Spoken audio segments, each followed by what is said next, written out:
Com a palavra, o nosso debatedor, o primeiro debatedor, Padre Paulo Ricardo, a quem eu concedo 20 minutos para a sua prédica, ou o tempo que o senhor precisar.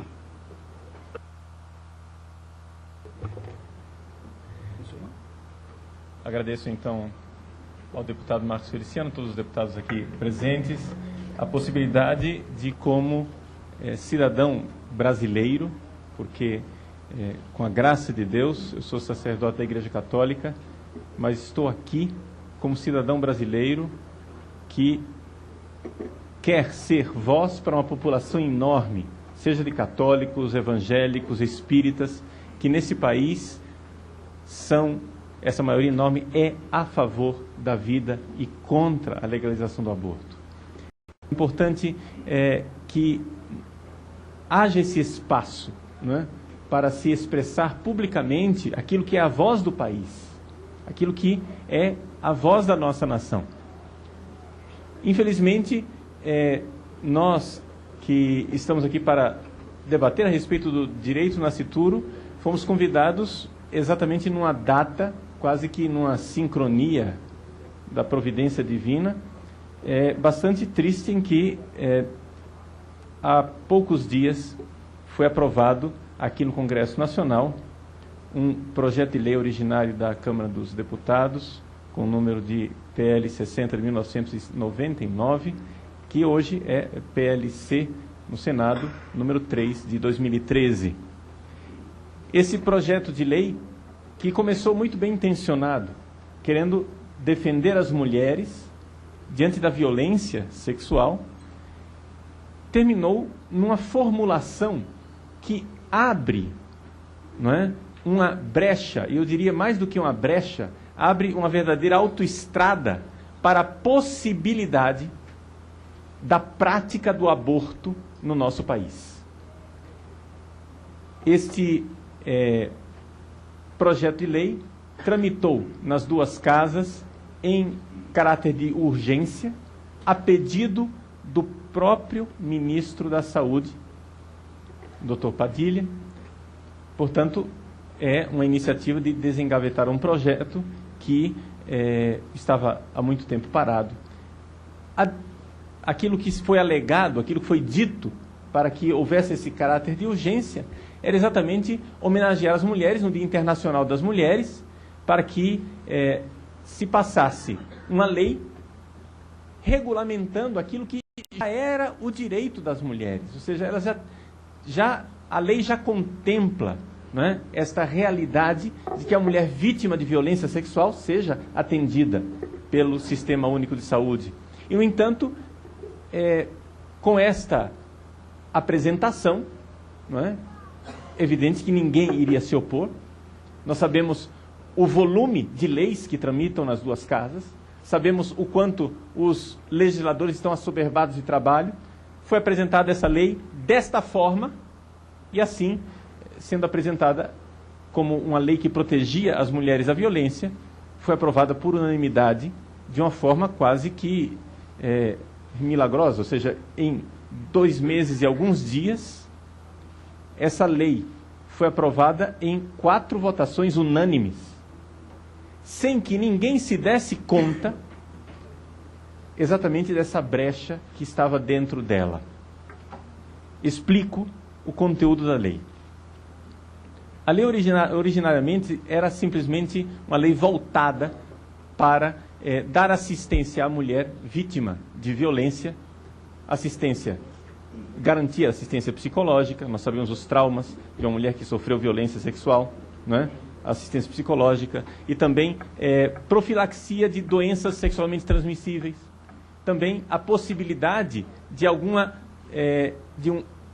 tentativa de evitar uma gravidez indesejada com recursos bastante evidentes, como a lavagem, né, do corpo da própria mulher para tirar qualquer resquício de sêmen que tenha permanecido, etc. Tudo isso era algo para atender as mulheres, e assim dizia a lei, o projeto originário, atender as mulheres em emergência médica. Vejam bem, os senhores, essa expressão, uma mulher em emergência médica. Então, aqui está justificado o quadro. emergência médica.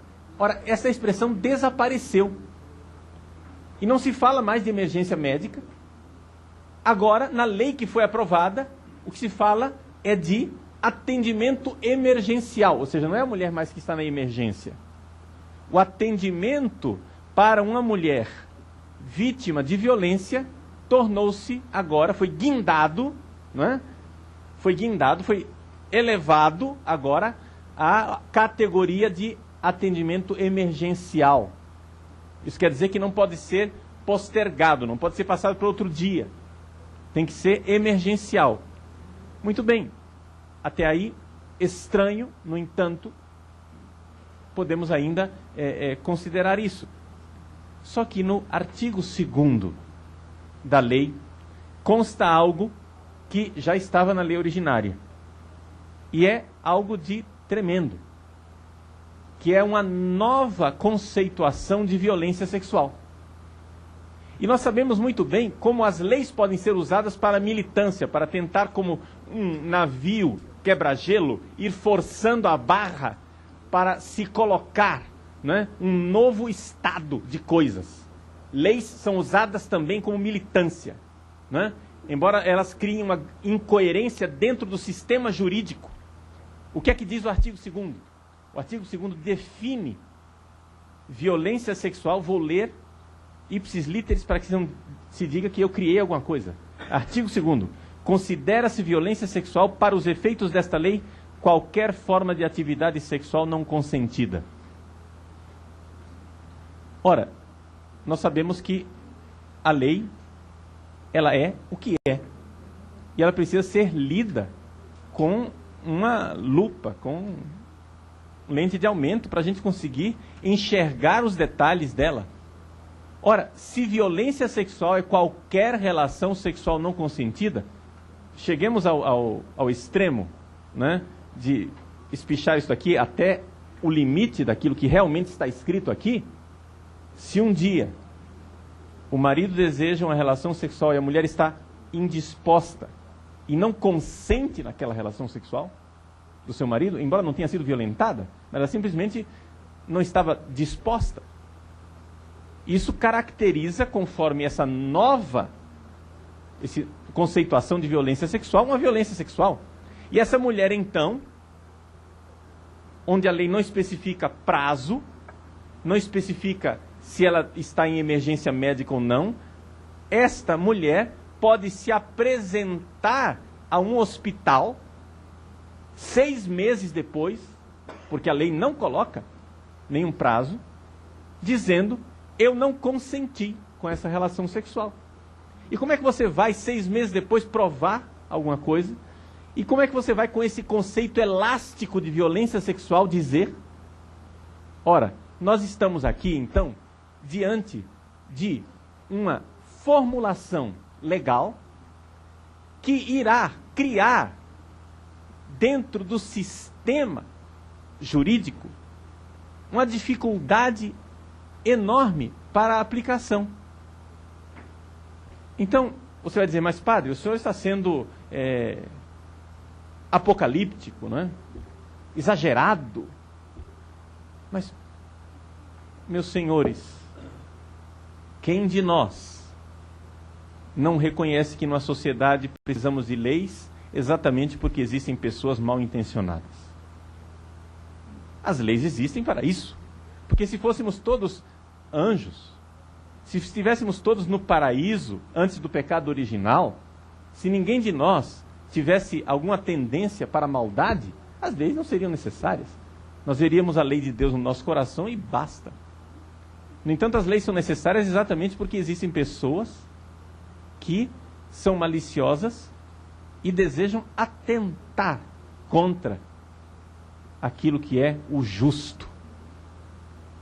Então, esta lei, como ela está formulada aqui, ela abre uma crise dentro daquilo que é o sistema jurídico.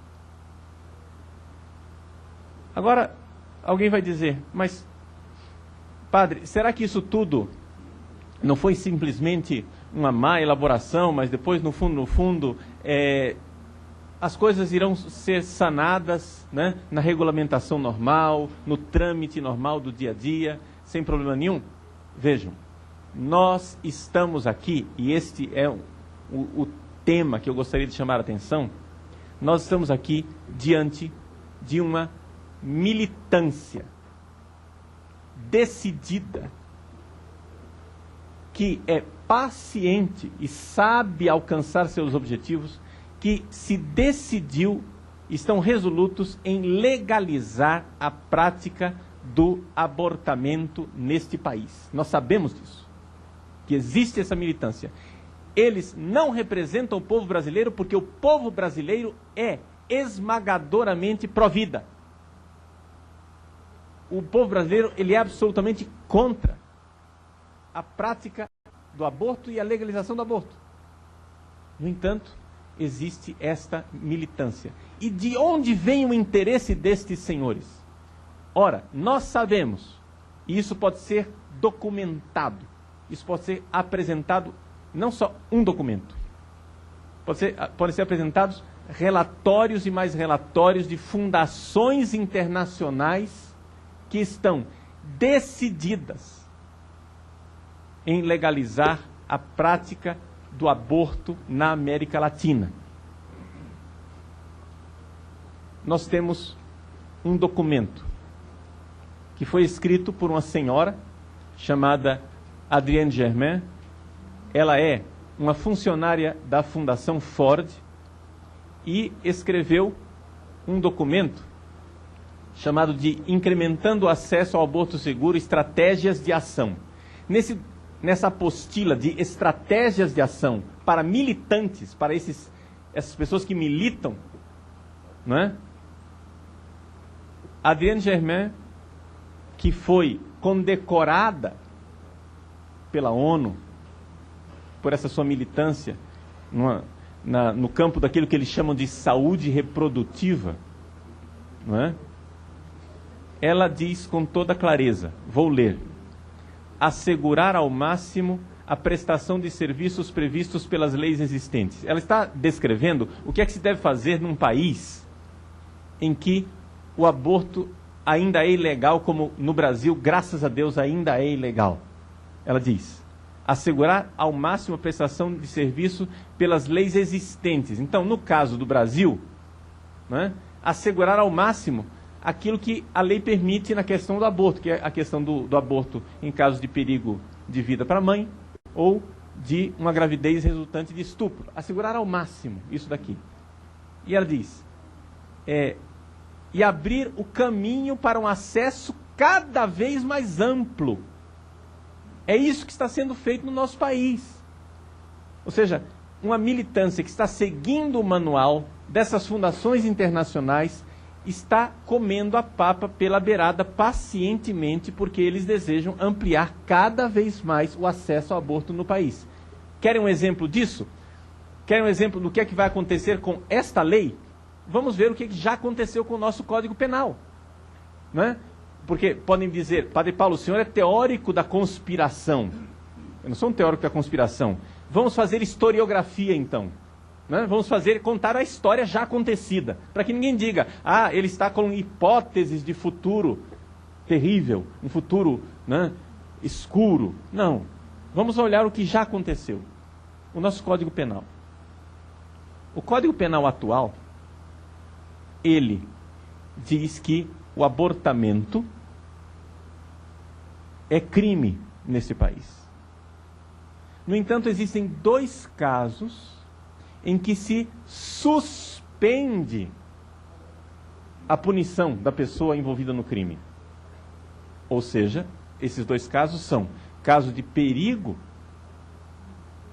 de morte para a mãe e no caso de estupro. Vejam, o que é que tecnicamente falando, juridicamente falando, existe no Código Penal.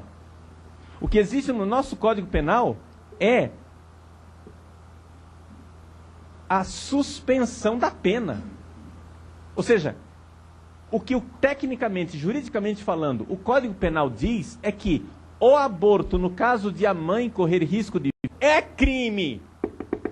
É crime. Só não se pune. nem o médico e nem a mãe. Tecnicamente é isso. Na linguagem do Código Penal é o que está escrito. No caso de estupro, se o aborto for realizado, é crime, conforme o Código Penal vigente neste país. É crime. No entanto, não se pune a mãe e não se pune o médico. Ou seja, o que está lá é uma suspensão da punição, não há sanção. Não é? Ora, o que é que os militantes que seguem o manual da senhora Adrienne Germain fizeram no nosso país? Transformaram isso num direito. E agora, então, os cofres públicos devem pagar pelo aborto, pelo abortamento destas crianças, aborto tecnicamente criminoso, que se transformou por um passe de mágica interpretativo em direito. Direito reprodutivo. Direito. Ou seja, é a mágica das palavras, meus senhores. Na mágica das palavras, uma vírgula vira um livro inteiro. Na mágica das palavras e da militância da cultura da morte, eles transformam aquilo que era uma simples suspensão da punição num direito. Deu para notar a diferença enorme que existe? Isto é, senhores, historiografia. Eu não estou fazendo conspiração, teorias de conspirações futuras. Eu estou colocando diante dos senhores o que está se passando nesse país. O dinheiro de nossos impostos está sendo empregado para colocar uma rede de hospitais à disposição da prática do crime, porque, tecnicamente falando, repito, é crime. Esses dois tipos de aborto, no entanto, não se pune. Tornou-se direito. Ora, se é assim, o que irão fazer com este artigo 2º, de que a violência sexual é qualquer forma de atividade sexual não consentida? Nós sabemos que, por norma técnica do Ministério da Saúde, né, quando uma pessoa se apresenta num hospital dizendo que foi vítima de estupro, o médico deve acatar o que a mulher está dizendo, sob pena de ele ser punido se ele não acreditar nela. E é o médico quem vai ter que provar que ela está mentindo. Ou seja, não se exige um exame no IML para saber se ela tem alguma forma, um sinal de violência, nada disso. Ela simplesmente, o médico é obrigado, por norma técnica, dada pelo executivo desse país,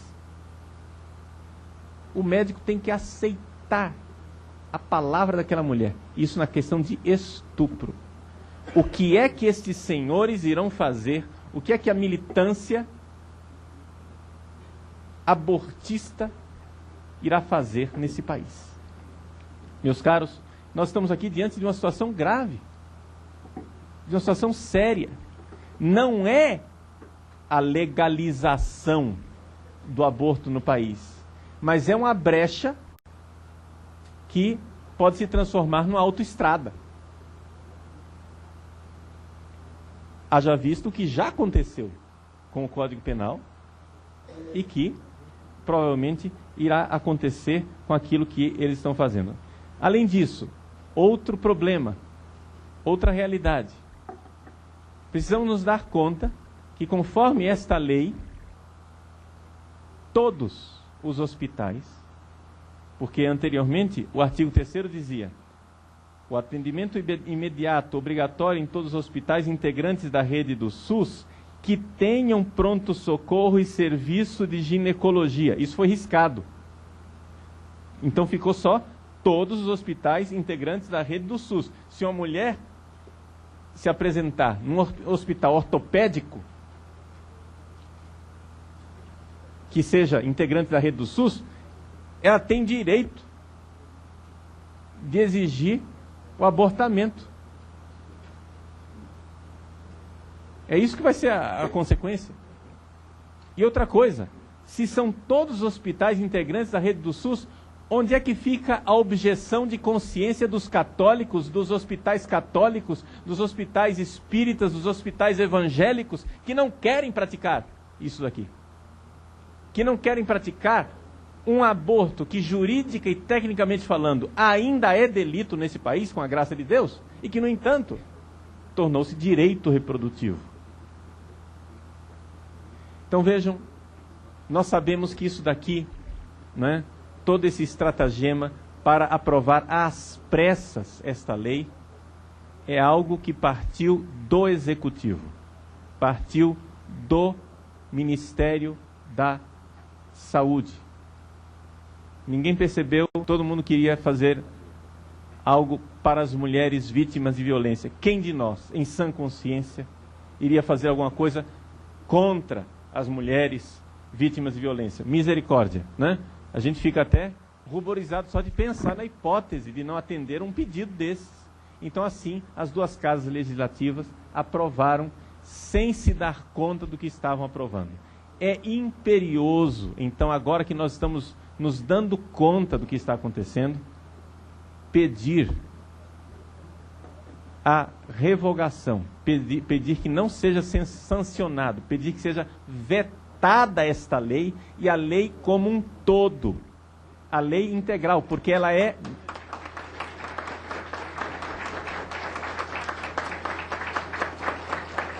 Nós precisamos agora, por um caso fortuito, a senhora Presidente da República, então, foi colocada numa prova de teste. Um teste. Ela garantiu que havia mudado de opinião, que ela antes era a favor da legalização do aborto. Existem vídeos gravados a respeito disso, documentado amplamente, né? E só não enxerga quem está de olhos fechados porque não quer enxergar. Então, ela, às vésperas da sua eleição, entre o primeiro e o segundo turno, ela atestou claramente, assinou um compromisso de que ela não iria dar início a nenhum movimento na direção da legalização do aborto no Brasil. Portanto, é importante, é imperioso cobrarmos agora a senhora Presidente da República para que ela agora reaja e mostre a sua sinceridade. Chegou o momento da prova. É a prova dos 9. É hora do vamos ver. Então vamos ver a sinceridade da senhora Presidente da República. Vamos ver a sinceridade. Por quê? Porque nós temos direito fundado de suspeitar que esta posição dela não seja muito sincera. Por quê? Porque nós temos amplos, numerosos documentos dos acordos internacionais firmados pelo partido governante na direção de legalização do aborto no Brasil. O senhor presidente Lula, ele assinou acordo prometendo que iria legalizar o aborto no Brasil. Não conseguiu fazê-lo. Graças exatamente a esta casa legislativa que não concedeu isto. Mas existem pactos assinados, existem promessas feitas, existe parceria feita com pessoas que têm um histórico de militância a favor da cultura da morte. Por isso, eu gostaria aqui, então, de recordar a situação grave que nós nos encontramos e como é importante agora nós cobrarmos isso. Os hospitais terão direito de objeção por essa lei aqui? Não, porque, aliás, o Brasil nem sequer reconhece a objeção de consciência de instituições. Só, possivelmente, talvez, sem muitas garantias, objeção de consciência de pessoa. Então, o que dizer? nós estamos diante de um momento grave na história do nosso país, onde estamos seguindo a cartilha. Outra vez, fazendo historiografia, sem que me chamem de teórico da conspiração, este foi o caminho seguido pelo Uruguai, que hoje tem o aborto aprovado. Se nós formos lá ao Uruguai, e nós temos providas uruguaios que nos informam constantemente do que aconteceu naquele país, nós sabemos perfeitamente qual foi o caminho trilhado pelo Uruguai, foi exatamente o caminho ladeira abaixo que está sendo trilhado pelo Brasil. Ou seja, comendo a papa pela beirada, né? Como dizem os italianos, tirar as penas da galinha sem fazê-la gritar. Né? Então, nós não podemos, nós que somos a favor da vida e que somos a voz desse povo brasileiro, que é um povo que é a favor da vida, precisamos ouvir o nosso povo e agir. Pedir à presidência da República que vete esta lei, porque assim a presidente irá demonstrar a sua boa vontade. Irá demonstrar a sua boa vontade, porque a rapidez com que tudo foi aprovado deixa a clara impressão de que se desejou atropelar o legislativo aprovando uma coisa. Todos os deputados que estavam presentes na aprovação dessa lei se recordam perfeitamente como ela foi aprovada. De afogadilho, às pressas, sem que as pessoas tivessem tempo de parar para meditar no conteúdo específico daquilo que estava sendo escrito. E numa quinta-feira. Esse ano, alguns dias atrás. Senhor presidente. Por favor, eu só queria aqui, antes do deputado Paulo Freire falar, eu só queria aqui fazer menção de alguns deputados que nos visitam. Deputado Harold Oliveira, deputado Paulo César, que é do PSD do Rio de Janeiro, que está abrilhantando a nossa comissão hoje, e os deputados que chegaram, que pertencem a essa comissão. Jair Bolsonaro, meu soldado, deputado Simplício Araújo e o deputado Idecaso Takayama. Pois não, deputado. Senhor presidente, só por uma orientação, nós queremos saber se vamos ouvir todos os demais palestrantes, depois falar